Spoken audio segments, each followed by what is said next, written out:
Ya. Y recemos un Padre Nuestro como de costumbre. Padre nuestro que estás en el cielo, santificado sea tu nombre, venga a nosotros tu reino, hágase tu voluntad en la tierra como en el cielo. Danos hoy nuestro pan de cada día, perdona nuestras ofensas, como también nosotros perdonamos a los que nos ofenden, no nos dejen caer en la tentación y líbranos del mal. Amén. Vale.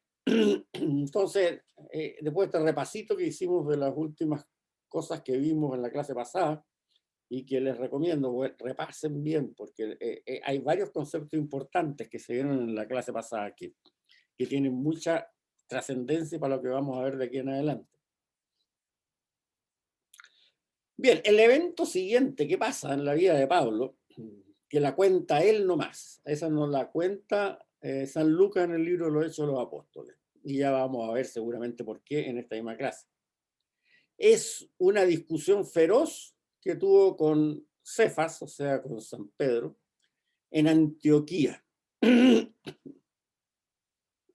Y San Pablo la escribe en el momento, o sea, cuando tiene la sangre caliente todavía. Era enojón el hombre, si no era sencillo, no era sencillo de trato. Pero como yo les decía, es cosa de ver lo que viajó, los kilómetros que recorrió a pie y todo lo demás en los mapas, y uno se da cuenta que el hombre tenía mucho carácter, porque si no, no hubiera sido capaz de hacer todo lo que hizo. Si hubiera sido una persona más pausada, tranquila, qué sé yo, etcétera. Veamos, estamos en la página 33 en la mitad. Esto se llama el incidente Antioquía. Dice, cuando Cefas llegó a Antioquía me enfrenté con él abiertamente porque su conducta era censurable. Estamos hablando Cefas, o sea, el Papa, digamos, hoy día, ¿no es cierto? No era Simón, no, Cefas. Y se enfrentó con él abiertamente porque tenía una conducta censurable. Antes que llegaran ciertos individuos de parte de Santiago, el Santiago que todos conocemos, ustedes tienen que pensar que si los trata de individuos ya quiere decir que no está de acuerdo con ellos, o sea, los mira bastante agresivamente, para decir de alguna forma. Antes que llegaran ciertos individuos de parte de Santiago, solía comer con los paganos conversos. Pero en cuanto estos llegaron, dejó de hacerlo y se apartó por miedo a los judíos conversos. Los otros judíos cristianos se pusieron a disimular como él hasta el punto que incluso Bernabé, el fiel discípulo de Pablo, se dejó arrastrar a la simulación.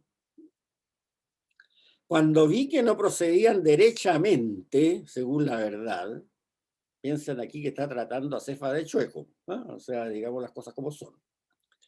Según la verdad, la buena noticia, le dije a Cefas en presencia de todos, si tú que eres judío, vives al modo pagano y no al judío, ¿cómo obligas a los paganos a vivir como judíos?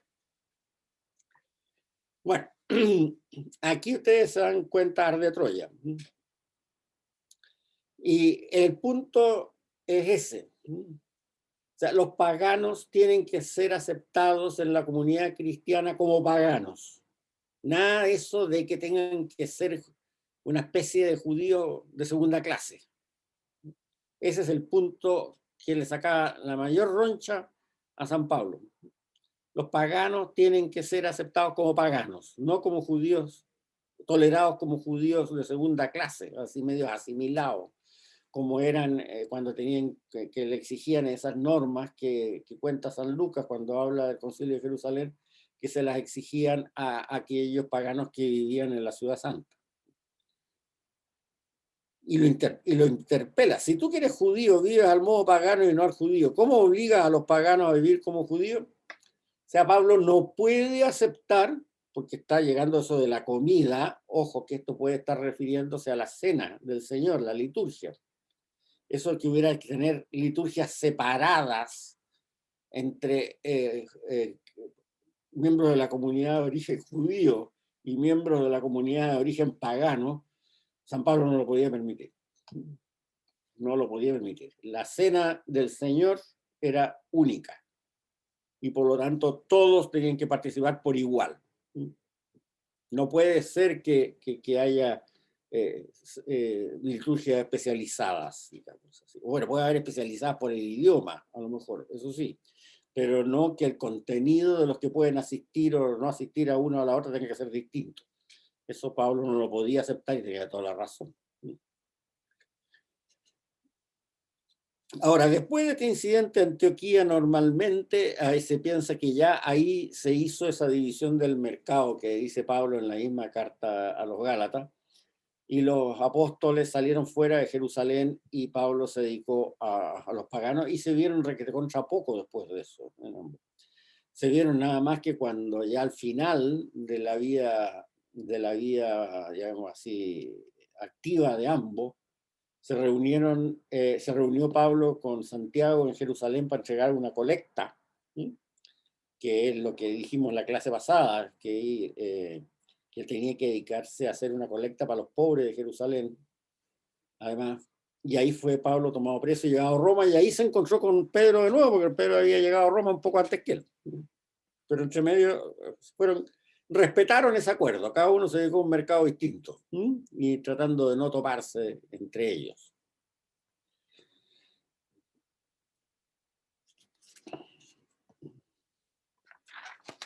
Ahora, lo interesante de esto, de todas maneras, también es que la caridad nunca, nunca se cortó entre ambos. La comunidad, la comunión, como quieran ustedes llamarla, nunca se cortó. Siempre se hablaron con mucho respeto. Siempre Pablo trató a Pedro como Cefas. Y nunca hubo una ruptura, así, no. Se defendieron los puntos de vista de cada uno nomás. Y por eso que San Lucas no cuenta este incidente de Antioquía, porque cuando escribe el libro de los 8 apóstoles, o sea, 40 años después que habían ocurrido estos hechos, y que además, este suceso, y que además ya habían muerto todos los protagonistas, porque en esa época ya había muerto tanto Pedro, Pablo, Santiago, todos. Y de los que no habían muerto no se sabía mucho de ellos, como apóstoles que habían partido hasta la India, la China, qué sé yo, etc. Entonces no tenía sentido para San Lucas escribir este evento, ya que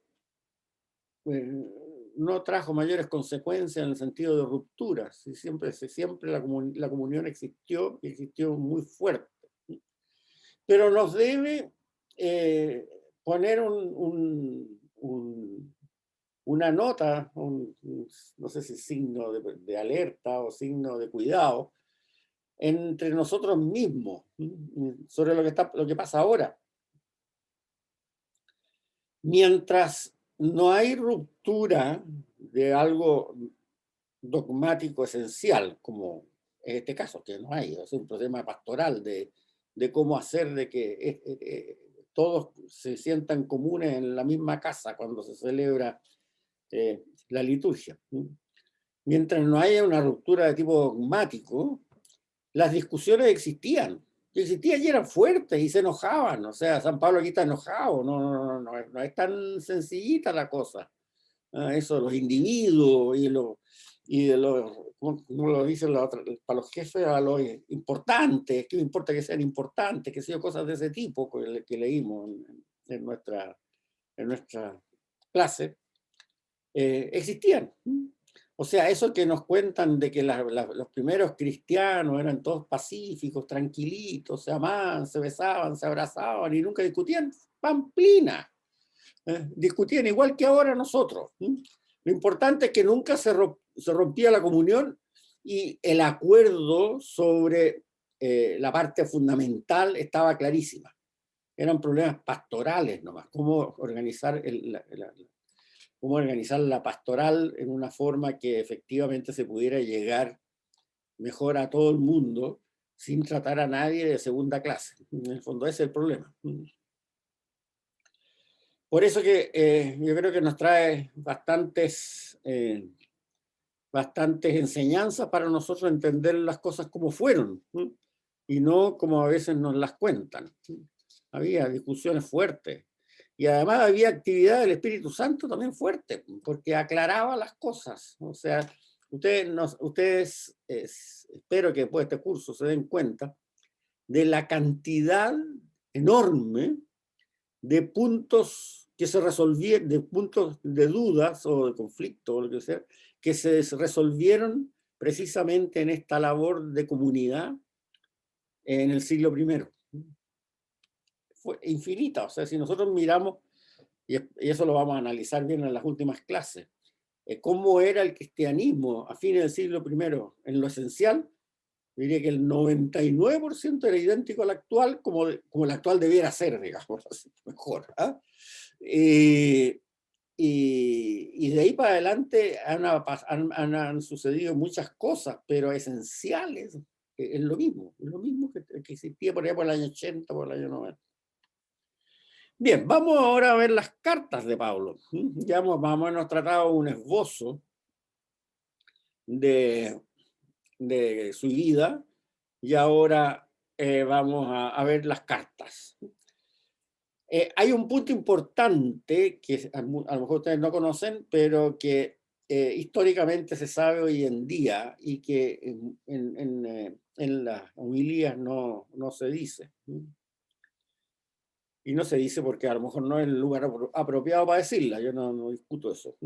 Pero hay cartas de Pablo que las escribió Pablo, son 7, o las dictó, da lo mismo, pero son 7.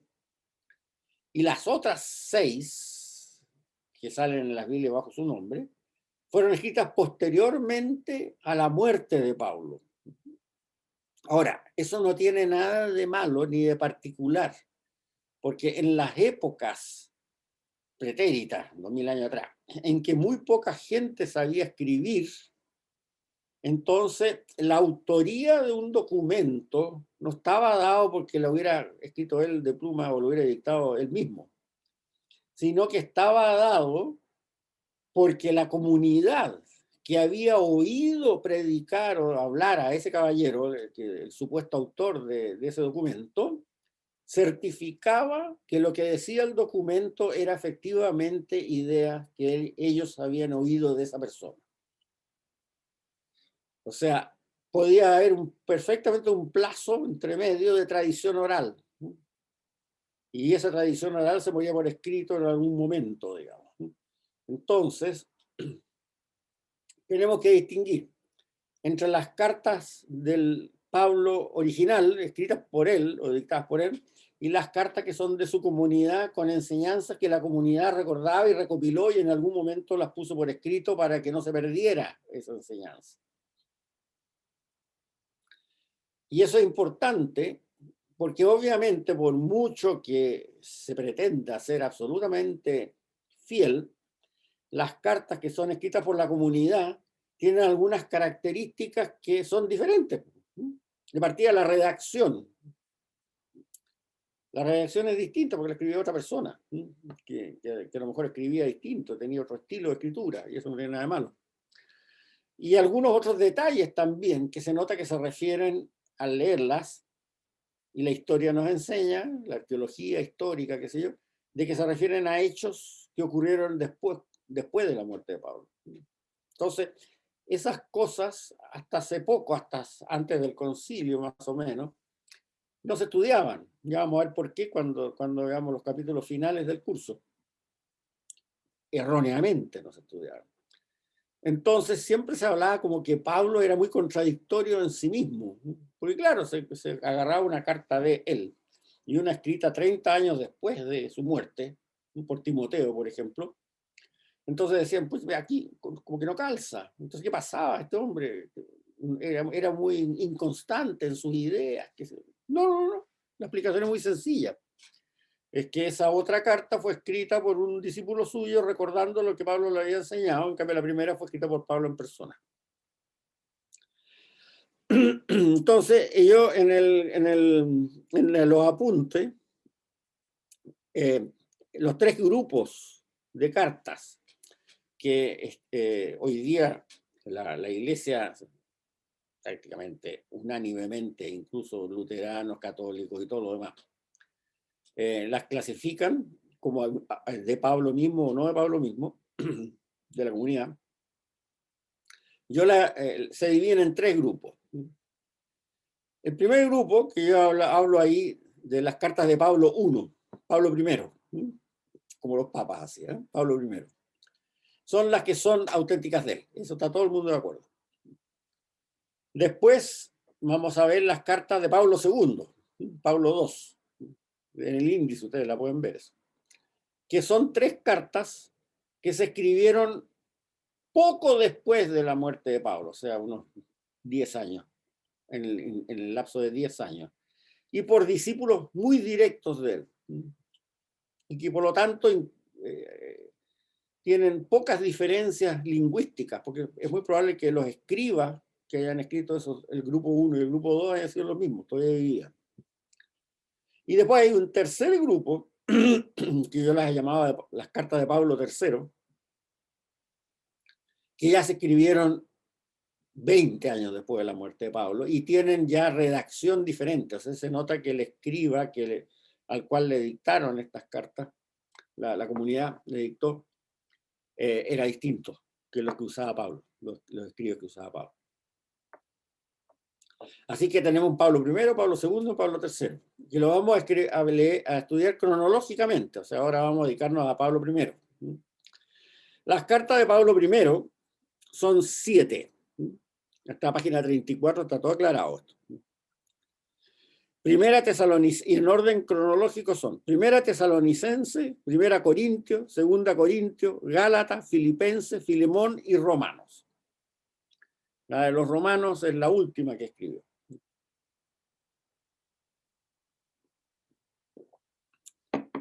Cuando se pensaba de que todo esto lo había escrito Pablo, entonces ahí había un tremendo problema. Porque la carta a los romanos evidentemente se sabe que es la última. Entonces las otras, las escritas por Pablo II y por Pablo III, hay que meterlas antes de la carta a los romanos. Y ahí no calzaban. Porque significaba un vuelco de Pablo I a Pablo II, a Pablo III y después a Pablo I de nuevo. Entonces la reacción, los temas que eran importantes no calzaban. O sea, significaba que Pablo se había tenido que prácticamente como que darse vuelta la cabeza entre medio para ir para acá y para ir para allá. En cambio, ahora que se sabe cronológicamente cómo fue la cosa, es mucho más clara, se ve una evolución clarita. Bien, entonces, Primera Tesalonicense, Primera Corintios, Segunda Corintios, Gálatas, Filipenses, Filemón y Romanos. Ahora, estas son cartas. Cartas. Tal como uno escribe una carta a alguien. No son libros teológicos de por sí. Tratan teología, obviamente. Pablo era un gran teólogo. Pero no son libros teológicos. Son cartas. Y cartas que tienen un saludo, tienen una temática y tienen una despedida. Y por eso también son muy interesantes para ver algunas costumbres y contactos y personas con que se manejaba Pablo. Porque claro, al despedirse manda saludos a fulanito de tal, si se mejoró de la enfermedad, qué sé yo, etcétera, etcétera, etcétera. Pero tiene un problema con esas cartas. Porque estas cartas que Pablo escribió a una comunidad, con los corintios, tesalonicenses, filipenses, etc., eran cartas privadas. Como les digo, no eran cartas que él pensara hacer un tratado teológico, eran cartas privadas. Y cartas privadas que eran respuesta a cartas que la comunidad le había preguntado cosas a Pablo. O sea, Pablo, por ejemplo, iba a Tesalónica. Ya. Se quedaba un año ahí en Tesalónica predicando. Cuando ya veía que esa comunidad estaba ya bien preparada, entonces dejaba gente a cargo de esa comunidad, de los mismos tesalonicenses, y se iba a Corintio. Ya. Y así repetía la misma cosa. Empezaba a predicar, cuando ya estaba un año, 2 años, cuando ya veía que la gente estaba preparada, dejaba alguien a cargo y se iba a Filipo, y así, filipense. Bueno.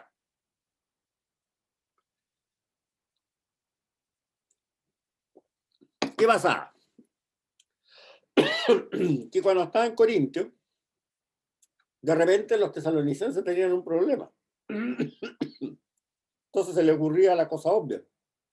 Escribamos una carta a Pablo, que está en Corintio, preguntando qué tenemos que hacer en estos casos. Y le escribieron una carta a Pablo, a Corintio, diciéndole, mira, en Tesalónica tenemos este problema, ¿cómo lo resolvemos? Y entonces él le contesta escribiendo la primera carta a los tesalonicenses. Y así pasó con todas las demás. De Corinto se fue a Filipo, cuando estaba en Filipo, los corintios le escribieron que tenían un problema, él recibió esa carta y se las contestó con otra carta. Ahora, el problema que tenemos es que nosotros tenemos las respuestas de Pablo a los problemas que le consultaban. Pero todas las cartas primeras en que la comunidad le preguntaba a Pablo por problemas se han perdido. ¿Y por qué se han perdido? Porque como no eran cartas de Pablo, sino que eran cartas a Pablo, dejaron de copiarse, porque copiar cartas era muy caro. Como le decía, el escribano tenía que hacer el papel, la tinta, todo, copiarla después.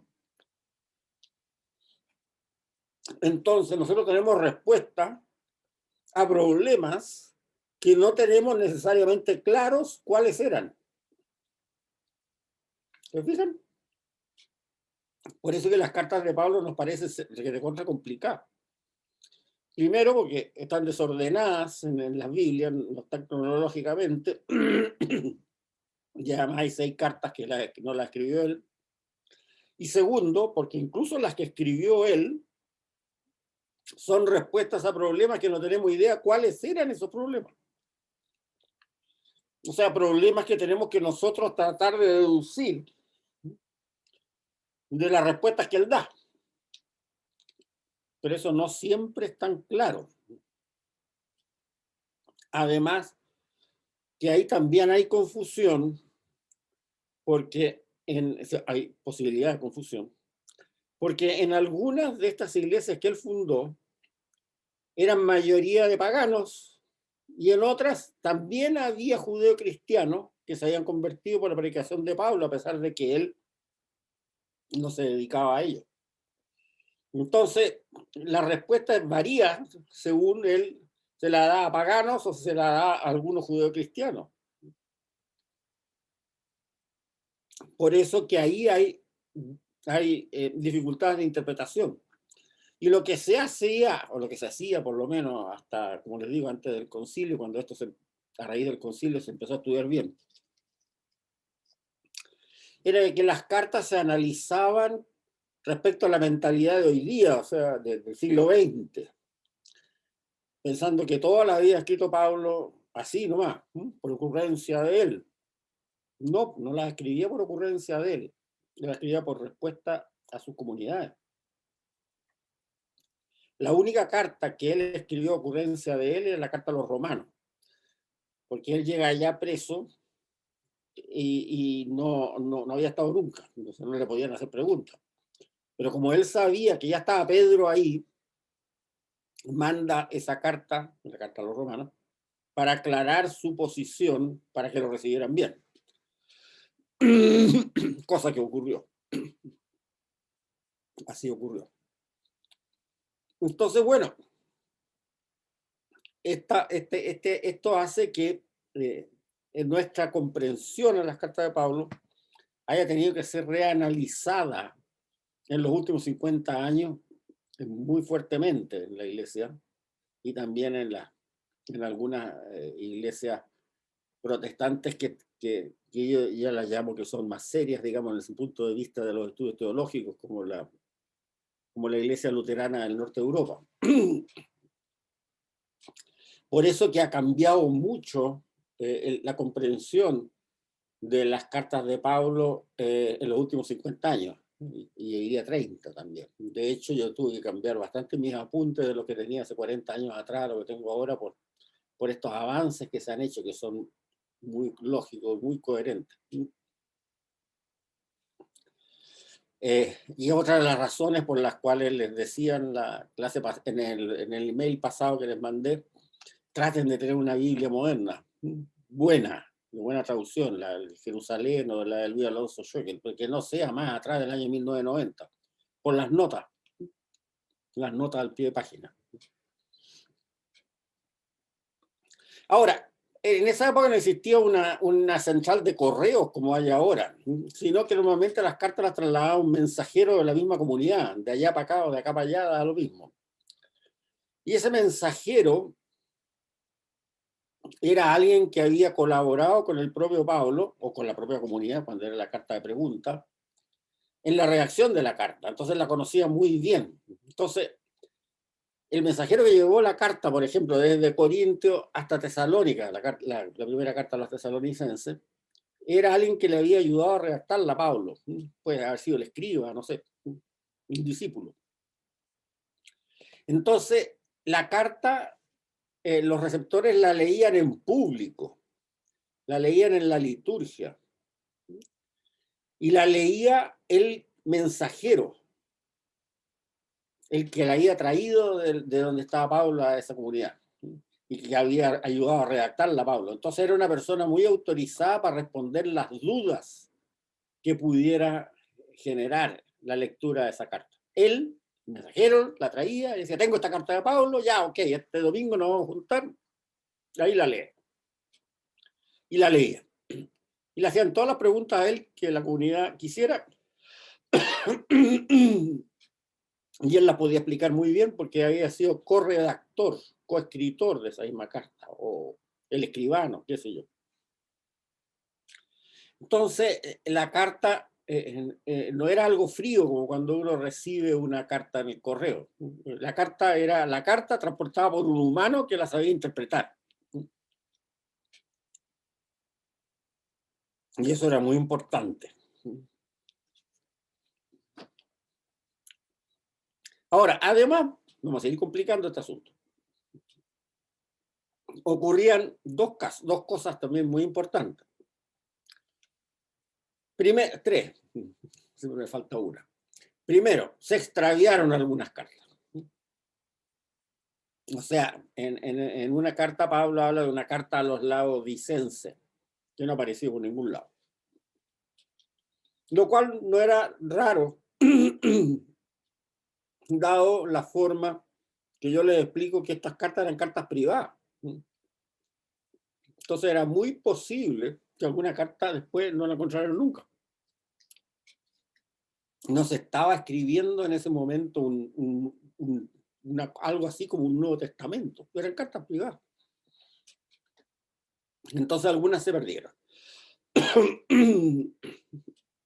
La segunda cosa es que los destinatarios de una carta no tenían por qué saber que además Pablo le había escrito a otras comunidades. Como eran cartas privadas que resolvían esos problemas de una comunidad específica, los tesalonicenses sabían que Pablo le había escrito una carta y después le escribió otra. Pero no tenían ni idea que Pablo había escrito también cartas a los corintios, con los problemas de los corintios que eran distintos a los problemas que tenían los tesalonicenses. Entonces después que murió Pablo se hizo esta recolección. Alguien dijo, oye, ya juntémoslas todas. Y empezaron a preguntar por aquí, por allá, a los que sabían, a los escribas, a los que lo habían ayudado a Pablo, y recolectaron esto. Pero obviamente ahí no hay ninguna garantía que las hayan recolectado todas. Se sabe por lo menos una que está perdida. Y ya no se va a encontrar, obviamente. Y el tercer problema, va a ser lo más complicado de este asunto, que ese sí que es notorio. Cuando uno lee un par de cartas completas, así, del principio hasta el final. En esa época no existía la costumbre de enumerar las páginas. Entonces, hay algunas cartas que son un desorden brutal, que se nota claramente que las páginas están desordenadas, como la segunda Corintios, por ejemplo, que la vamos a ver en esta clase. Y que están así en todas las Biblias, nadie se atreve a tocarla. Y lo único que hay que hacer es poner el orden que corresponda, ¿no? Nada más, no hay que tocar nada. Y peor aún, hay cartas que se nota claramente que se perdieron páginas. O sea, que saltan de un punto a otro, donde se nota claramente que había algo en medio y que hoy día no está.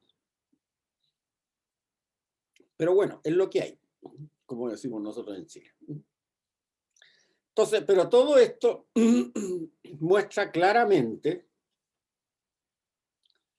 que nosotros, y es algo que se está reconociendo ahora en los últimos 40 años, bien, y esto ha hecho mucho bien que se reconozca, la verdad es que no conocemos la enseñanza total de Pablo.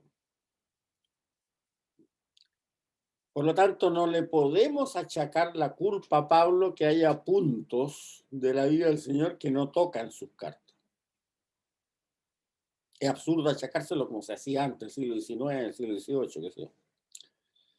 Porque los puntos que él no toca en sus cartas, lo único que podemos decir es que cuando predicó esos puntos en esa ciudad, no causaron dudas.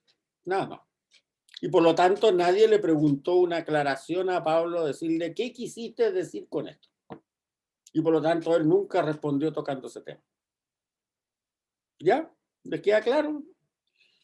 Es un análisis histórico, arqueológico, que hay que ser que es un poco complejo, pero yo creo que es bastante lógico. No conocemos la enseñanza total de Pablo. Así como podemos conocer bastante bien la enseñanza total de San Juan con su evangelio y sus 3 cartas, San Pablo no. San Pablo estaba normalmente 2 años en cada ciudad predicando. Y el problema es, para conocer, para completar, de que aparentemente nadie tomó nota de esa prédica. Quedó como prédica oral. O si alguien tomó nota de esa prédica, no nos ha llegado a nosotros. Cosa que sí ocurrió con San Pedro, como lo vamos a ver, porque el Evangelio de San Marcos, vamos a ver que es la recopilación de las enseñanzas totales de Pedro. Eso lo vamos a ver cuando veamos el Evangelio de San Marcos. O en el caso de San Juan. Ahí sí que sabemos exactamente el contenido de la predicación de San Pedro y sí que sabemos claramente el contenido de la predicación de San Juan y posiblemente de Mateo también. Porque Mateo no le conocemos mucho su historia, dónde fue, qué es lo que hizo, pero Pedro y Juan están claritos. En cambio de San Pablo no sabemos su predicación oral. Si alguien la tomó nota, se perdió. Lo más probable es que nadie haya tomado nota. Lo único que sabemos de San Pablo es que ciertos problemas, que no están muy claros tampoco, causaron problemas en esas comunidades, ciertas cosas. Y él las respondió de esta manera. Eso es lo único que sabemos. Ahora, si ustedes van a la página 35,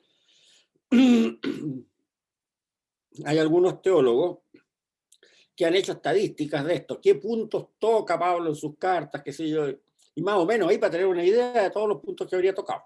Eso está en la nota al pie de página de la nota número 34 y número 35 de la página 35.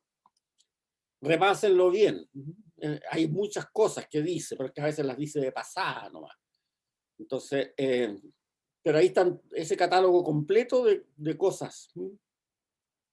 En el caso de la nota 34, por ejemplo, dice convertirse de los ídolos al Dios vivo y reconciliarse con Dios, un tema que toca mucho. El Cristo crucificado, un tema que toca mucho. Dios resucitó a Jesús entre los muertos, también. Jesús es el Señor, también. Esperar la segunda venida de Cristo Jesús, el Hijo de Dios desde los cielos, también. Hemos creído en Cristo Jesús, también. Recibiréis el Espíritu Santo, la cena del Señor y ética. Cómo vivir honradamente. Esos temas, cierto. Y después el número 35 sale más detallado. Gran otra. En resumen, dado que sus cartas originales son respuestas a problemas concretos que sus comunidades le presentaban para que los aclarase, es difícil conocer lo que Pablo enseñaba en forma completa. Solo tenemos pinceladas de ello, ya que no conocemos el detalle global de su predicación oral o de su catequesis. Aquellos temas de su predicación que no provocaron dudas en sus comunidades no originaron ninguna carta suya. Son originalmente cartas privadas dirigidas a comunidades específicas de características grupales conocidas por Pablo, pero desconocidas por nosotros. No conocemos las cartas en que las diversas comunidades le planteaban sus problemas a San Pablo y que él trataba de resolver con sus respuestas a sus cartas. Se han extraviado páginas de algunas cartas y estas se han desordenado. Se han extraviado cartas completas.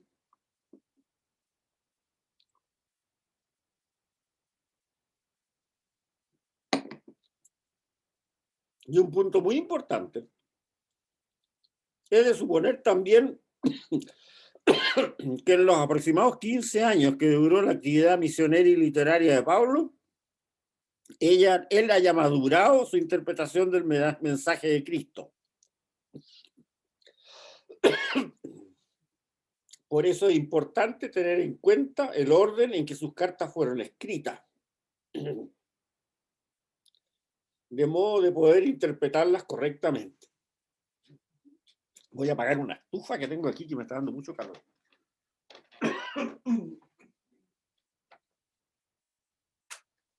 Ahí.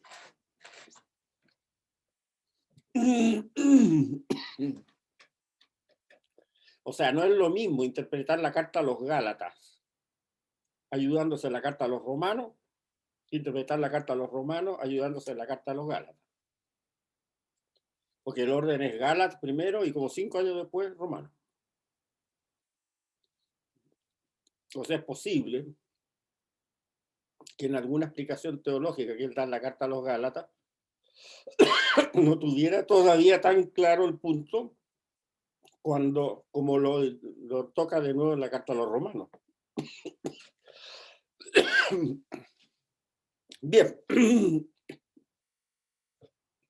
a tomar un poco de agüita.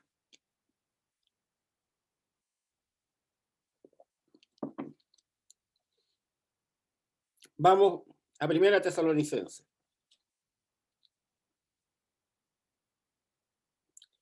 Primera Tesalonicenses es el documento cristiano más antiguo que nos ha llegado. Muy anterior al Evangelio. Está escrito entre el año 49 y el año 50. Si ustedes suponen, como se supone, que la resurrección fue más o menos en el año 35, estamos hablando de 15 años después del hecho. Ahora, la escriben Pablo, Silvano y Timoteo. ¿Por qué? La firman así, Pablo, Silvano y Timoteo. Resulta que en Tesalónica había empezado a ocurrir una pequeña persecución local. Entonces, parece que eso se enteran Pablo con Silvano y Timoteo y empiezan a preocuparse de ver si esta comunidad, que era muy joven, no tenía pocos años, iba a poder sobrevivir de esta persecución. Entonces, de acuerdo a lo que dice la misma carta, Pablo envía a Timoteo a Tesalónica para ver que le cuente qué está pasando. Y entonces Timoteo vuelve después, a donde estaba Pablo, seguramente en Corintio, o en Filipo, no se sabe muy bien, y con muy buenas noticias, que la comunidad de Tesalónica había soportado la persecución muy bien. Entonces, ahí, con esas noticias, Pablo escribe esta carta a los tesalonicenses, ¿no? Y se las manda para allá, felicitándolos, ¿no?, por su comportamiento y de haber sobrevivido a esta pequeña persecución.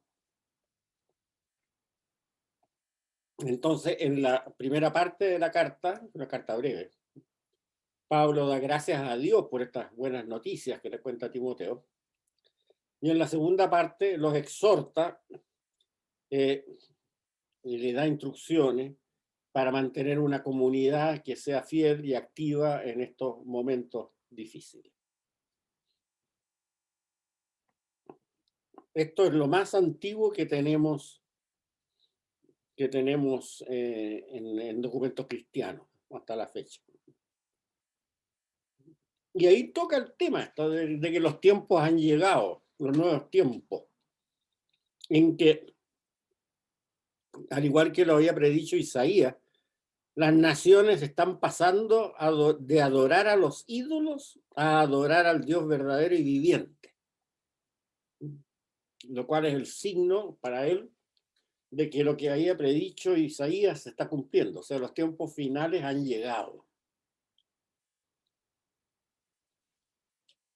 Ese es un punto que yo les leí aquí de la nota 34 de la página anterior, que se convierten de los ídolos al Dios vivo los paganos. Se está ocurriendo efectivamente lo que lo decía Isaías, lo cual para Pablo debe haber sido muy gratificante,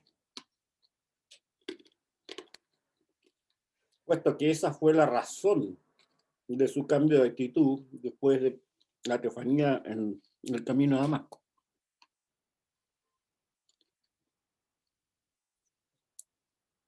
La carta primera a los Corintios, un año posterior. Y ahí hay un problema, porque la cosa no anduvo tan bien como ocurría en Tesalónica. Esta la escribió desde Éfeso. Lo que se sabe es lo siguiente. Cuando estaba en Éfeso, se enteró de que en Corintio en la comunidad había entrado un libertinaje. Entonces les manda una carta desde Éfeso a los corintios diciendo que tienen que romper con los libertinos. ¿De qué se caracterizaba este libertinaje? No tenemos idea. Pero se ha investigado más o menos cómo era la vida en Corintio en esa época, y parece que había bastante libertinaje sexual. Era una comunidad muy pujante, una ciudad muy rica, y bueno, había en las ciudades muy ricas en que la moral de la religión oficial es bastante laxa, se forman estas costumbres medio libertinas de tipo sexual. Y eso es lo que se supone que pasó ahí también en esa comunidad. El problema es que esta primera carta de Pablo a los Corintios, que él les dice que tienen que romper con los libertinos, se perdió. No la tenemos. Pero los corintios le contestaron a esta primera carta de Pablo perdida mediante otra carta, que le hacían preguntas concretas sobre la vida práctica, que también se perdió. O sea, aquí tenemos para esta historia de los corintios, una carta de los corintios a Pablo, primero, perdida, en que hace que Pablo pare la oreja, como decimos en Chile, y se dé cuenta que ahí hay libertinaje. Ya. Le escribe una carta diciendo rompan con los libertinos. Perdida también, van dos cartas perdidas. Después le contestan los corintios preguntándole, oye, pedí concretamente, ¿qué tenemos que romper de las costumbres de los libertinos? Perdida también. O sea, tenemos tres cartas perdidas.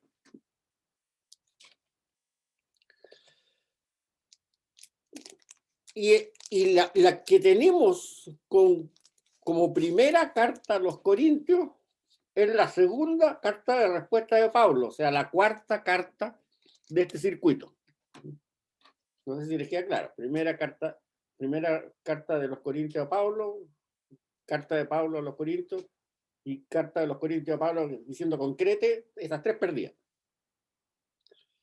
Y la que tenemos es cuarta del circuito, que es la segunda carta que Pablo les contesta, que para nosotros aparece en nuestra Biblia como primera carta a los Corintios. Ojo, todo está aplicadito en la página 36.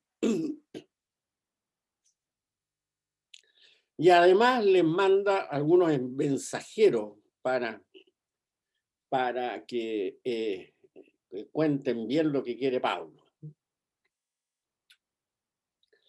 Pero esta carta, por mucho que no sepamos prácticamente nada de su prehistoria, digamos, y hay 3 documentos perdidos anteriores, sin embargo, tiene algunas cosas muy interesantes. La primera cosa que tiene muy interesante que es el testimonio de la resurrección más antiguo que tenemos, porque todos los testimonios que dan en el libro de los Hechos de los Apóstoles, qué sé yo, son muy posteriores.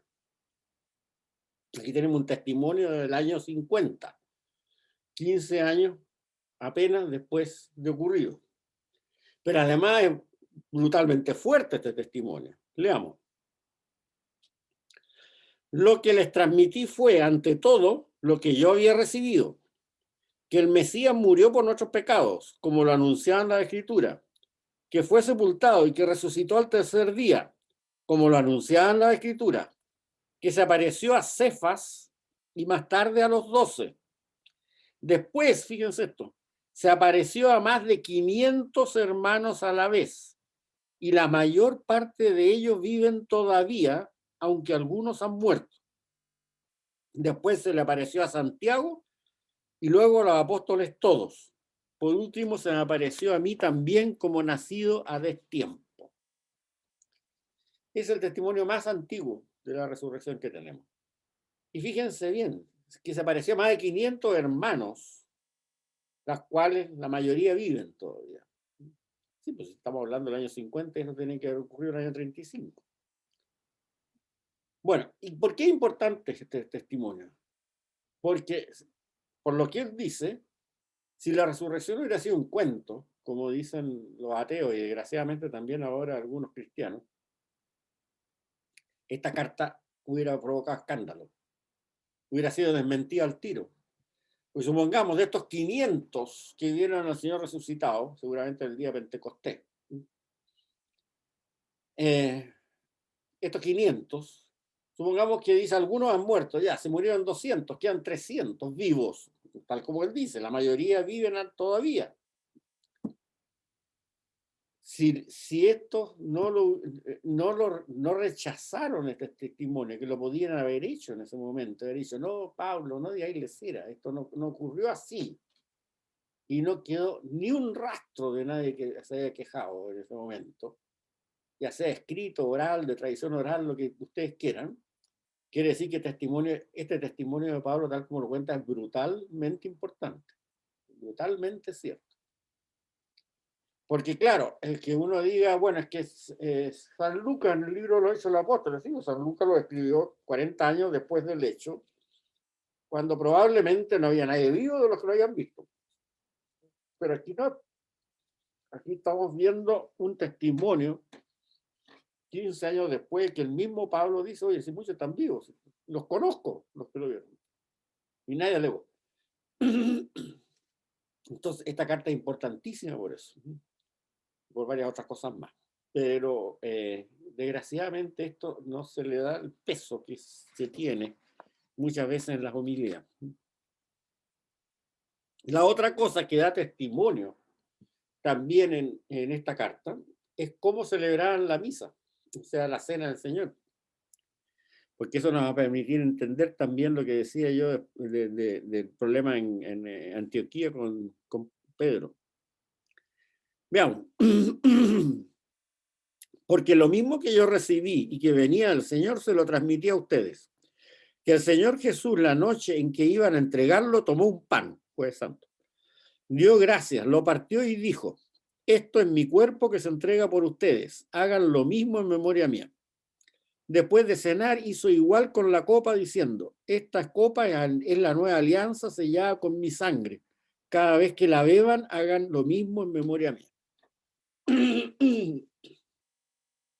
si ustedes se fijan, no hay diferencia esencial con las palabras que nosotros decimos en la misa hoy día.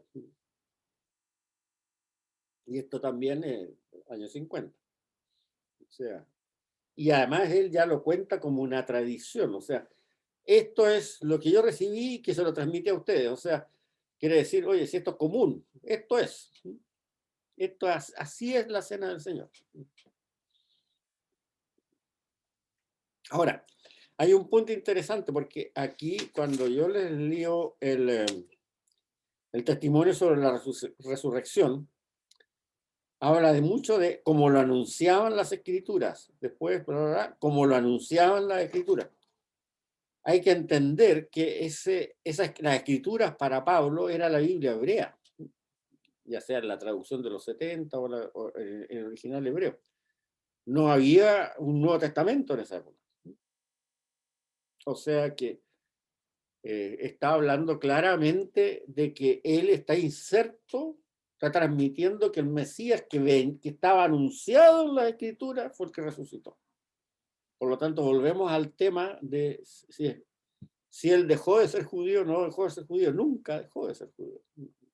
Y de considerarse de la religión judía, pero sí de aquellos judíos que habían reconocido la culminación del judaísmo, la perfección del judaísmo, que se lograba cuando reconocían a Jesús de Nazaret como el Mesías esperado de Israel. Por eso les digo, repasen la clase pasada, muy importante. También en esta carta Pablo a veces relata sin tener interés en algo específico, pero que es interesante porque se ven las costumbres de esa época. La vida conyugal de algunos apóstoles. Él no, primeramente no quiere, él es célibe. Y es célibe porque dice que así puedo viajar y irme caminando a pie por aquí, por allá, por todas partes, transmitiendo el mensaje. O sea, una realidad práctica para él, muy importante. Y que si nosotros miramos el mapa que yo les puse en la página 37, evidentemente el hombre caminó miles de kilómetros. O sea, está claro. Pero no obsta para nada que haya otros que no quieran ser así. Él también la otra cosa que siempre quiere es que, siempre dice que no quiere por ningún motivo que se piense distinto para él, es que él trabaja cuando va a una ciudad, no se dedica a predicar nomás. Él trabaja para que el mensaje no sufra. Él se gana su sustento con su trabajo y predica también. Entonces aquí hay una cosa bien interesante. Dice, esta es mi defensa contra quienes me critican. ¿Acaso no tenemos derecho a comer y beber? Por eso que él trabaja, tiene derecho a comer y beber. No tenemos derecho a llevar con nosotros una mujer cristiana, como los demás apóstoles, los hermanos del Señor y Cefas. Dicen que interesante eso. San Pedro predicaba y llevaba a su señora cuando recorría. Y Santiago igual, predicaba y llevaba a su señora. En los evangelios nosotros sabemos que San Pedro tenía una suegra, porque San Mateo dice que la sanó. Pero aquí San Pablo así de pasadita, sin pensarlo, como los que dicen. ¿Acaso no tenemos derecho a llevar con nosotros una mujer cristiana como los demás apóstoles, los hermanos del Señor y Cefas? O sea, Santiago y Cefas. O sea, San Pedro no era viudo todavía, ¿no?, cuando salió a predicar. Y lleva a su señora. Seguramente no dice aquí que llevar a sus hijos. No. Sus hijos deben haber quedado cuidando el negocio de la pescadería. Pero sí, ya nació grande, ya a lo mejor se casaron, formaron familia, qué sé yo. Pero San Pedro lleva a la señora, lo dice clarito. Solo Bernabé y yo estamos privados del derecho que la comunidad corra con nuestro sustento. O sea, Bernabé y Pablo trabajaban. A pesar de todo, no he usado ninguno de estos derechos. Si anuncio el evangelio, no lo hago para gloriarme, al contrario, es para mí una necesidad imperiosa. Ay de mí si no lo hago.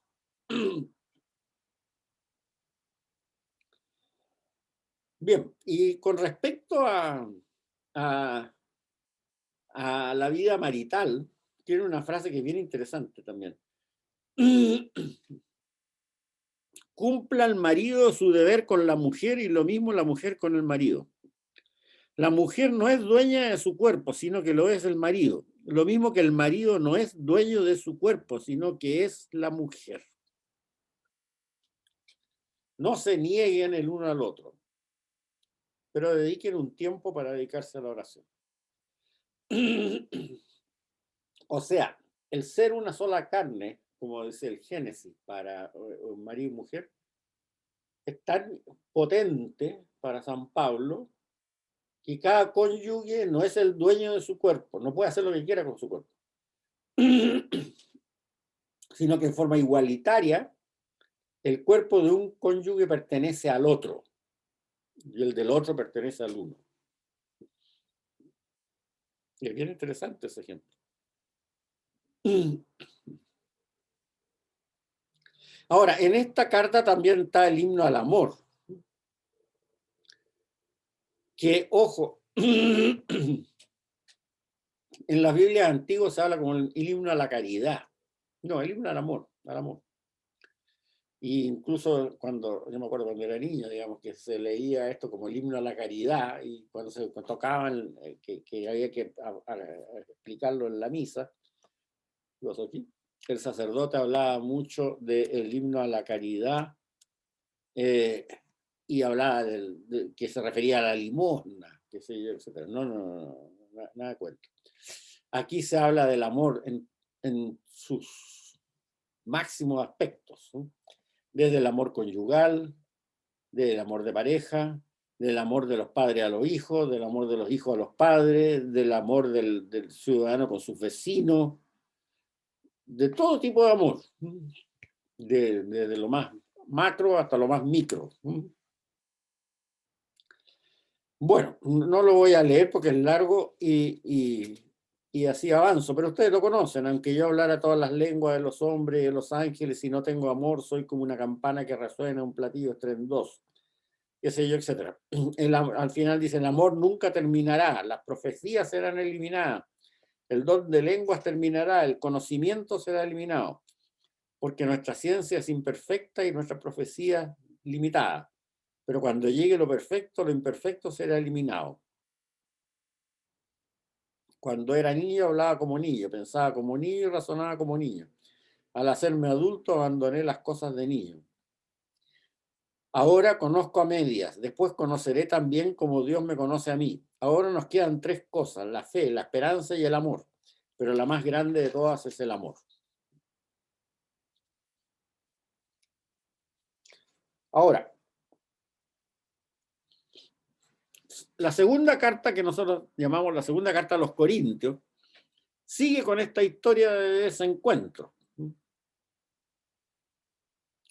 Porque esta carta es más o menos entre el 52 y el 53. Cuando Pablo vuelve a Corintio, se encuentra con que ahí hay un desastre. Entre tanto libertino y cuestiones y cosas raras, hay un desastre. Por lo tanto, se enoja, les pega un portazo y se vuelven inmediatamente a Éfeso. Y ahí los corintios recapacitan, dice, por Dios, Pablo se enojó. Entonces, le mandan una carta a él, que también está perdida, por supuesto, quejándose, que no era para tanto, no se enoje, que sea, etc. Y él le contesta con una carta que dice que la ha escrito con muchas lágrimas. Y aparentemente esta carta también está perdida. Le llevamos 6 cartas perdidas o 7 cartas perdidas, no sé, de ida y de vuelta. Pero ¿cuál era la razón de esto? La autoridad de Pablo Apóstol había sido discutida por uno de sus oponentes, posiblemente un misionero judío cristiano de tipo extremista. Entonces, Pablo ya se aburre de escribir cartas y manda a Tito, a Corintio, quien llega con muy buenas noticias. La comunidad había rechazado el contestatario y se había manifestado favorablemente a Pablo. Y lo que nosotros tenemos son rastros, ya lo vamos a ver, de este intercambio, y la mayoría es lo último que vamos a ver. O sea, se perdieron como 7 cartas entre medio, del diálogo entre Corintio y Pablo, y tenemos la primera, que es la cuarta en el fondo, la primera Corintio de nuestra Biblia es la cuarta, y aquí tenemos otra que será la séptima, no sé, una cosa así.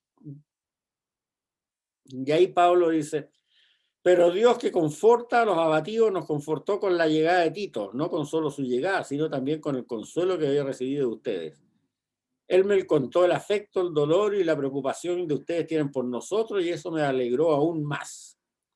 Si les causé tristeza con mi carta, no lo lamento. Sí lo lamenté al comprobar que esa carta de momento los había entristecido. Ahora me alegro, no de su tristeza, sino del arrepentimiento que provocó en ustedes. Su tristeza provenía de Dios, de manera que nosotros no le hemos hecho ningún daño. La tristeza por voluntad de Dios produce un arrepentimiento saludable e irreversible. La tristeza por razones de este mundo produce la muerte. Ahora, San Pablo lo que alega en esto, digamos, con respecto a estos misioneros judío-cristianos extremistas, no es que esté derogando el camino de Salvador, el camino de salvación que Dios hizo para los judíos, para nada. Lo que no le gusta es que se trate a los gentiles como judíos tolerados de segunda clase, o sea, y además estos marcadores étnicos, que yo estoy circuncidado y tú no. No, eso no puede hacer diferencia. Entonces, judíos que se hacen cristianos que se circunciden sin ningún problema. Porque bueno, la ley de Moisés se lo dice y no tienen por qué dejar de ser ellos judíos para aceptar al Mesías. Y los paganos no tienen por qué hacerse judíos tampoco. O sea, en el fondo, ni los paganos tienen que hacerse judíos para entrar a la comunidad, ni los judíos tienen que dejar de serlo para entrar a la comunidad. Ese es el problema de fondo. Y que se tiene mucho más claro ahora último, cuando se investigaba efectivamente quiénes son los destinatarios de las cartas y qué problema que está tratando de resolver Pablo. O sea, él no está haciendo un tratado de teología, como les digo, está respondiendo preguntas concretas de problemas que ocurren en su comunidad. O sea, ni los judíos tienen que dejar de ser judíos para reconocer al Mesías como el Mesías de Israel y pertenecer a esta comunidad, ni los paganos tienen que hacerse judíos tampoco para poder entrar a la comunidad. Cada uno es lo que es y sigue su camino. Esa es la doctrina real de Pablo. Por eso es que no es que de repente ataque la circuncisión, después la defiende, después la vuelve a atacar. No. La ataca cuando están tratando de decir que los paganos tienen que circuncidarse. Y la defiende cuando están tratando de decir que los judíos tienen que dejar de circuncidarse para poder recibir al Mesías. Absurdo. Ahora, Pablo también hace aquí un recuento bien interesante de todos los problemas que ha pasado para predicar. Y ahí es notable el hombre. Que son hebreos, yo también. Que son israelitas, yo también. Que son descendientes de Abraham, yo también. Que son ministros de Cristo, yo soy más que ellos.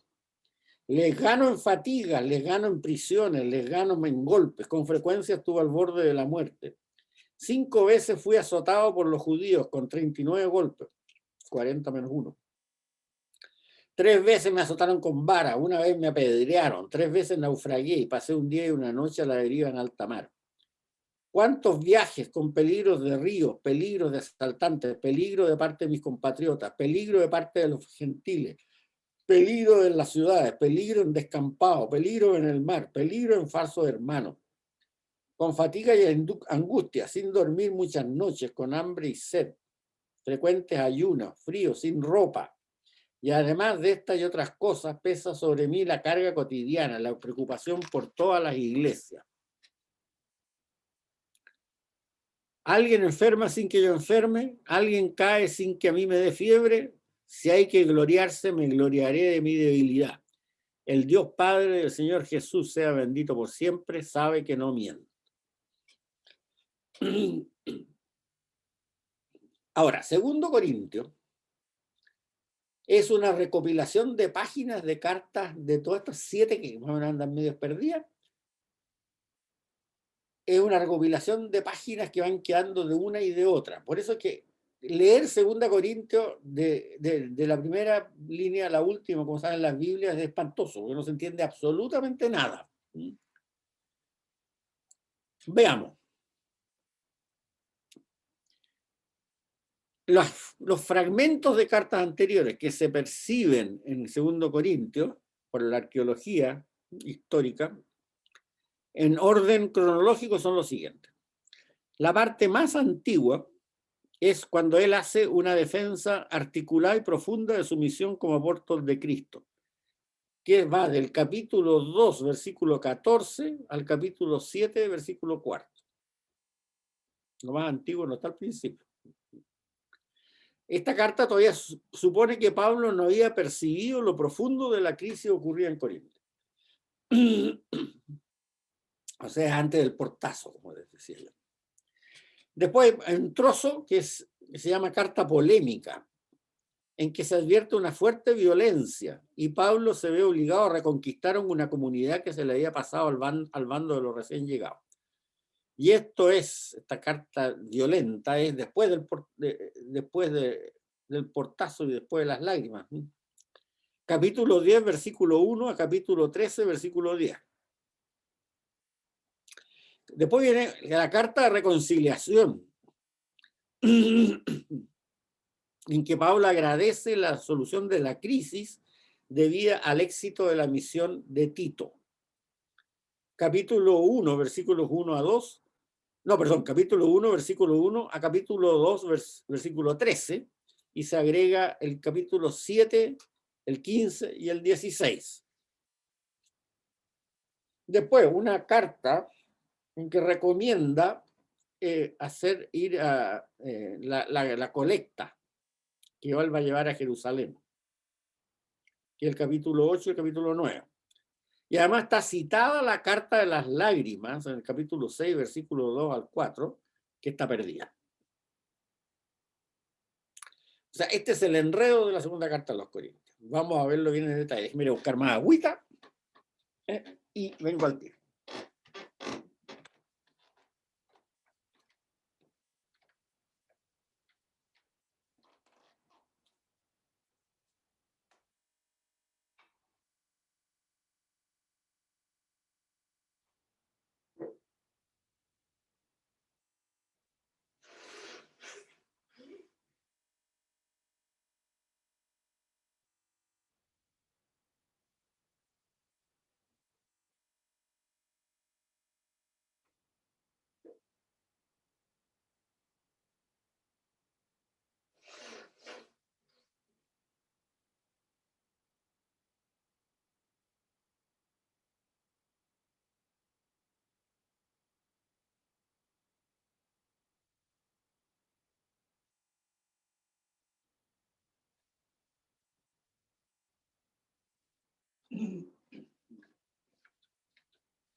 Eso.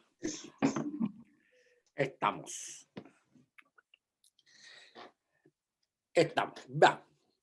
Ahora, este enredo, yo les dije, las cartas se le han perdido páginas, se han desordenado páginas, qué sé yo, lo que ustedes quieran. Entonces, hay un señor que, si ustedes van aquí, el apéndice 3 creo que es. Sí. Vayan al apéndice 3, la página 160 de los apuntes.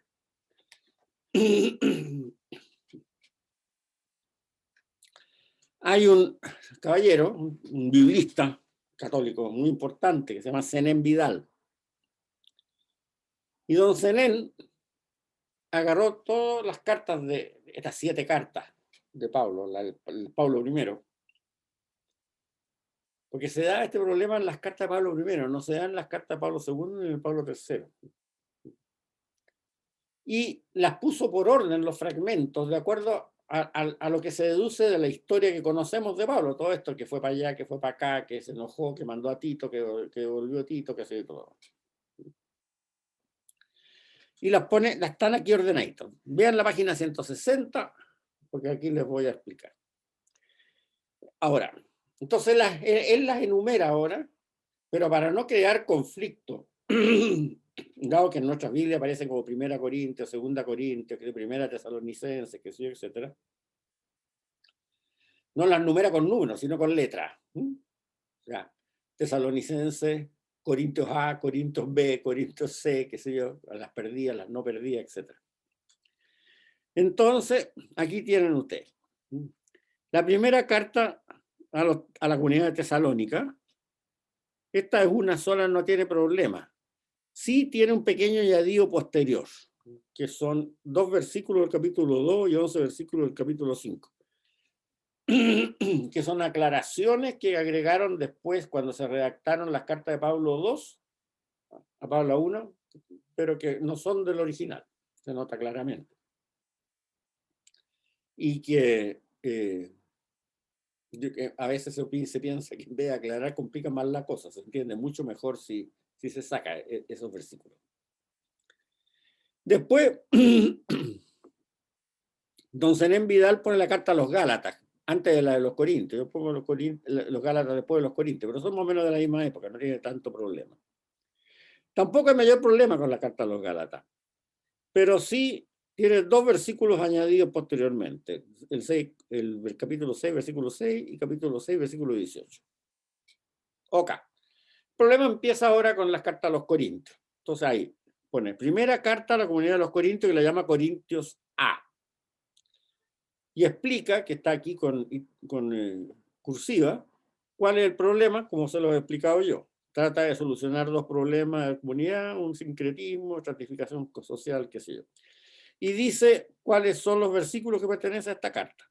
Primero Corintios capítulo 6, versículo 1 al 11, después sigue el capítulo 10, versículo 1 al 22, después sigue el versículo 11, el capítulo 11, versículo 2 al 34, sigue el capítulo 15, versículo 1 al 58, y el capítulo 16, versículo 13 al 18. Y unos cuantos añadidos posteriores. Después viene la segunda carta, que la llama Corintios B, que todavía está inserta en la primera Corintios nuestra. Escrita para contestar una carta enviada a Pablo por la comunidad de Corinto a través de Tito, posteriormente que la comunidad recibiera la carta anterior. La carta refleja una agudización de los problemas de la comunidad y que las advertencias de la carta anterior fueron mal interpretadas. Bien. ¿Qué corresponde ahí?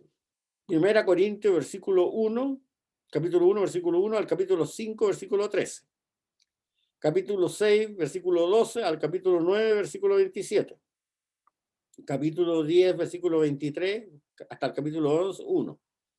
Después, capítulo 12, versículo 1 al capítulo 14, versículo 40. Capítulo 16, versículo 1 al 12. Y capítulo 16, versículo 19 al 24, con algunos añadidos posteriores. Bien, vamos a la página siguiente. Bueno, y así sucesivamente. Tercera carta a la comunidad de los Corintios, Corintios C. Todavía ahí empezamos con nuestra segunda Corintios. Después viene cuarta carta a la comunidad de Corintios, Corintios D, escrita para bla, bla, bla. Y así sucesivamente. La pregunta que me hacen siempre, y se las evito que me la hagan porque ya la van a estar pensando, ¿por qué caramba no se hace este ordenamiento en las Biblias? Porque aquí no hay nada que esté agregando ni quitando, sino que sencillamente ordenando las cosas bien como son, de acuerdo a este enredo de páginas no numeradas, páginas perdidas y cosas por el estilo. Sería lo lógico, ¿no es cierto? Bueno, no se hace por pura tradición, ¿no? Nada más. Pero el resultado de esto es que nadie lee las cartas de San Pablo completas, porque no se entienden. O sea, la que se puede entender es bien, es Primera Tesalonicense, que no tiene problema, Gálatas y Romanos hasta cierto punto. Pero las otras son todo un enredo de páginas intercaladas, intercambiadas, páginas que faltan y qué sé yo, que están fuera de orden. Que bueno, claro, cuando nosotros se nos lee un trozo en una liturgia, no se detecta el problema porque se escoge un trozo que pertenece a la misma carta original. Pero si usted, el director espiritual o quien sea, por curiosidad, quiere decir, ya voy a leer las cartas a los Corintios, tal como está en la Biblia, no van a entender nada, porque es un enredo espantoso. Pero no se preocupen, la pega ya está hecha, la hizo Zenén Vidal. ¿Y quién les habla? Porque este ejemplo que sale aquí, que yo lo copié de don Zenén Vidal textual, pero que él dice, esta es del capítulo tanto al versículo tanto, del capítulo tanto, versículo tanto, versículo tanto, versículo tanto. Hace un montón de años atrás, hace unos 15 o 20 años, me di la lata de copiar y pegar, copiar y pegar, copiar y pegar, copiar y pegar todo esto, sacándolo de la Biblia de Luis Alonso Schöcker, que está en línea. Sí, de la Luis Alonso Schöcker. Bueno, la Luis Alonso Schöcker o la Jerusalén, ya no me acuerdo. Y ahí generé el texto de todas las cartas del Pablo I en orden. O sea, aquí, si ustedes se fijan en la página 160, en el apéndice 3, es un índice nomás de esto. Pero uno tendría que empezar a buscar de aquí para allá, de aquí para allá, de aquí para allá para poderlo leer en el texto. Bueno, eso ya lo hice. Y generé un documentito, un librito, que se lo voy a mandar por mail mañana o el lunes. Que les aconsejo que ustedes lo guarden como hueso de santo porque si bien, porque no han salido realmente estas cartas puestas en orden. Y así lo van a poder leer mucho más fácil. Aparece lo que sale aquí para cada carta, o sea, en el encabezamiento dice para qué fue hecha esa carta, y después aparece el texto ordenado. Para todas estas cartas que no son 7, sino que si ustedes se fijan, al final termina siendo 13, entre la A, B, C, D de cada una. Me demoré como un mes en hacerlo, porque hay que revisarlo y ver bien que uno copia el versículo correspondiente y no se pasa, qué sé yo, y todo lo demás. No hay nada agregado, como les digo, es copiado directamente con cortar y pegar de una versión en línea de una de estas, no me acuerdo si de la Biblia de Jerusalén, pero ahí al principio lo dice en el documento que les voy a mandar, si lo saqué de la Biblia de Jerusalén o lo saqué de la Biblia de Alonso Schöcker, de una versión en línea. Así que guárdenla bien como hueso santo porque así les va a servir mucho. Pueden distribuirlo a quien quieran. Siempre que no me cuenten a mí, no, porque si no me pueden cobrar derechos de autor los editores de la Biblia correspondiente, espero que no. Pero es público. Bien, sigamos. Aquí hay una cosa también interesante en la segunda Corintios, que él se despide con una invocación bien trinitaria. Y dice, el favor del Señor Jesús Mesías, el amor de Dios Padre y la solidaridad del Espíritu Santo estén con todos ustedes. Fíjense que bien interesante eso, porque ya que significa que en el año 50, vale decir 15 años después de la resurrección, ya existía una intuición trinitaria clara. Y que esto es lo que él cita acá, tiene todas las claras de ser una invocación litúrgica. O sea, en la liturgia se ha despedido seguramente en Corintio, o la que usaba Pablo en general, se ha despedido a la comunidad de esa forma. El favor del Señor Jesús Mesías, el amor de Dios Padre y la solidaridad del Espíritu Santo estén con todos ustedes. Ahora, no seamos tan ingenuos de pensar de que esa invocación trinitaria tiene claro lo que definió después los concilios en el siglo VI, de la diferencia entre persona y naturaleza y todas esas cosas. Y esencia y accidente. No. Esta gente no era tan intelectualizada, pues eran judíos. Acuérdense lo que hablamos en la primera y la segunda clase. El lenguaje era mucho más existencial que intelectualizado. Entonces, habla de 3 personas, como llamarlo así, como parte de la divinidad. El favor del Señor Jesús Mesías, el amor de Dios Padre y la solidaridad del Espíritu Santo estén con todos ustedes. Bueno, la carta a los Gálatas. La carta a los Gálatas, ya vimos muchas cosas que dicen la carta a los Gálatas con el asunto este del Concilio de Jerusalén y de la discusión tremenda esta con San Pedro por el conflicto este que tuvo en Antioquía. Pero la carta a los Gálatas refleja esos momentos tensionales, o sea, de qué hacer con los ¿cómo se llama? Los paganos que se convierten y qué hacer con los judíos que aceptan al Mesías, si tienen que dejar de ser lo que son. Y Pablo es bien claro que no, que el marcador étnico que es la circuncisión es propio de la comunidad de origen de una de las ramas de los judíos. No tienen por qué dejar de ser judíos, igual que los paganos no tienen por qué hacerse judíos tampoco. Nunca rechaza la afirmación de que Israel tiene una relación especial con Dios que viene del origen de los patriarcas. Esto es muy importante porque algunas herejías que ocurrieron en el siglo II negaban la importancia del Antiguo Testamento. Y Pablo jamás dijo una cosa de ese tipo. Acuérdense que conforme a las Escrituras significaba conforme a lo que decía la Biblia hebrea. Pero aquí hay una cosa bien interesante, bien divertida, bien simpática que del estado de ánimo de Pablo. Era fregadito el caballero, pero pucha que hizo cosas. Reta a los Gálatas, pero de una manera que ustedes ni se imaginan. Por esto mismo, de que la circuncisión para los paganos, qué sé yo, y el problema con Pedro, que después de relatar todo lo que ya vimos al principio de la clase, dice: me maravilla que tan pronto hayan dejado al que los llamó por la gracia de Cristo, para pasarse una buena noticia distinta. No es que haya otra, sino que algunos de que los están turbando para reformar la buena noticia de Cristo. Pero si nosotros o un ángel del cielo les anunciara una buena noticia distinta a la que hemos anunciado, sea maldito.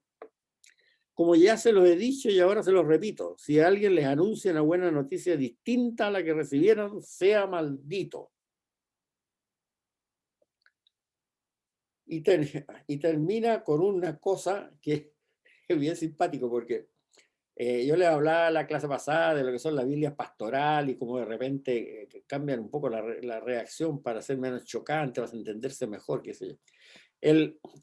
Los versículos que les voy a leer ahora son tal como salen en una Biblia de estudio. La saqué de Luis Alonso Shekel, la versión en una edición que por ahí del año 1989 o algo por el estilo.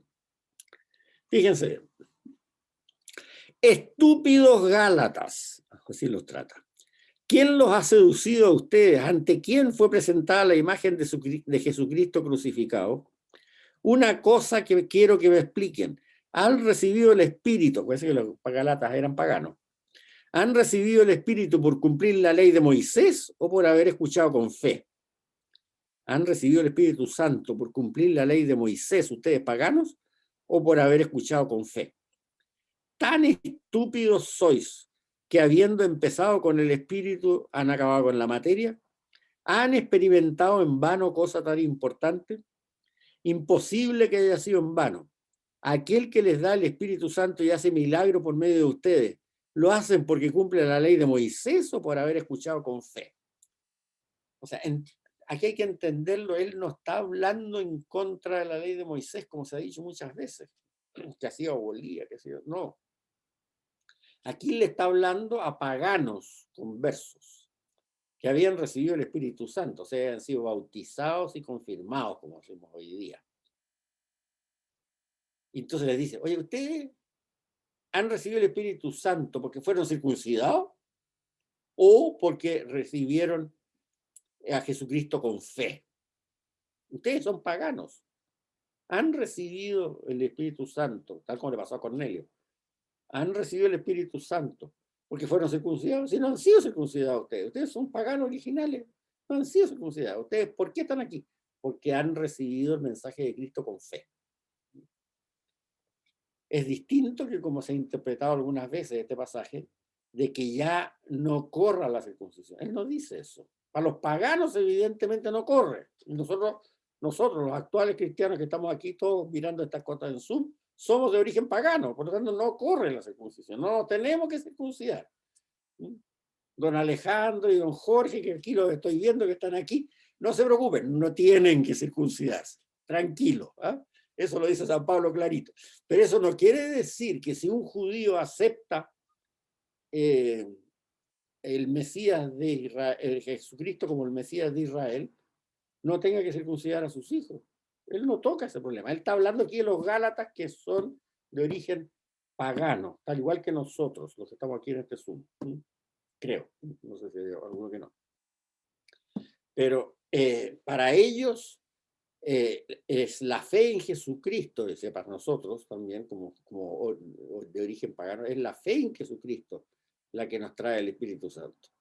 No la observancia de la ley de Moisés, porque no nos corresponde. Nosotros somos paganos y tenemos que concurrir a adorar al Dios de Israel, sí, pero como paganos, no como judíos de segunda clase, y menos todavía judíos de segunda clase. Ahora, es simpático porque una vez también me tocó leer esto en una misa. Tocaba justo la mala pata que me tocó a mí, digamos, ¿no? Leer esta lectura en una misa, que toca algún día del año, toca esto. Yo dije, flauta, vamos a ver qué es lo que dice aquí el misal que está en el... Y habla de, oh insensatos gálatas. O sea, estúpidos gálatas lo traducen como, oh insensatos gálatas.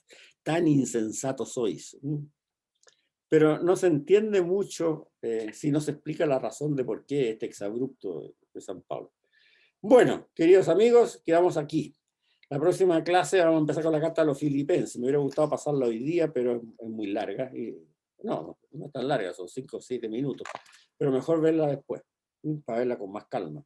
Y además que yo creo que ya les he metido una cantidad enorme de ideas nuevas que es mejor que las repasen primero. Pero espero que les haya quedado claro todo esto, digamos. Espero que les haya quedado claro la problemática real del Pablo I y la problemática cronológica que estamos llegando. Bien, así que eso. ¿Me quieren hacer una pregunta? A ver, déjenme ver qué es lo que dice el chateo.